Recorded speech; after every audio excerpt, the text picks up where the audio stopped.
तीमुथियुस के नाम पौलुस रसूल का पहला खत बाब 3। ये बात सच है कि जो शख्स निगहबान का ओहदा चाहता है वो अच्छे काम की ख्वाहिश करता है। बस निगहबान को बेइल्जाम एक बीवी का शोहर, परहेजगार, मुत्तकी, शाइस्ता, मुसाफिर परवर और तालीम देने के लायक होना चाहिए। नशे में गुल मचाने वाला या मारपीट करने वाला न हो, बल्कि हलीम हो, न तकरारी, न जरदोस्त, अपने घर का बखूबी बंदोबस्त करता हो और अपने बच्चों को कमाल संजीदगी से ताबे रखता हो। जब कोई अपने घर ही का बंदोबस्त करना नहीं जानता तो खुदा की कलीसिया की खबरगीरी क्यों करेगा।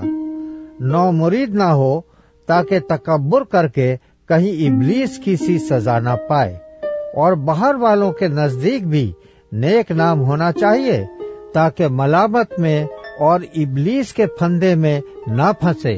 इसी तरह खादिमों को भी संजीदा होना चाहिए, दो जबान और शराबी और नाजायज नफे के लालची न हो, और ईमान के भेद को पाक दिल में हिफाजत से रखें और ये भी पहले आजमाए जाएं। इसके बाद अगर बेइल्जाम ठहरे तो खिदमत का काम करें। इसी तरह औरतों को भी संजीदा होना चाहिए, तोहमत लगाने वाली न हो, बल्कि परहेजगार और सब बातों में ईमानदार हों।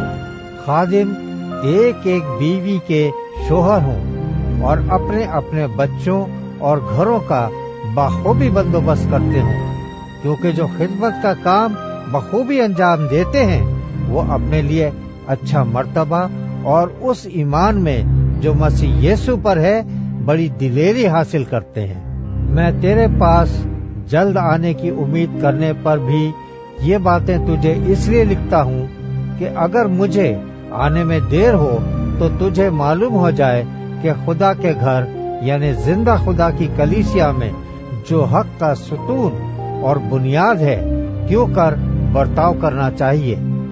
इसमें कलाम नहीं कि दीनदारी का भेद बड़ा है, यानी वो जो जिस्म में जाहिर हुआ और रूह में राज़बाज़ ठहरा और फरिश्तों को दिखाई दिया और गैर कौमों में उसकी मनादी हुई और दुनिया में उस पर ईमान लाए और जलाल में ऊपर उठाया गया।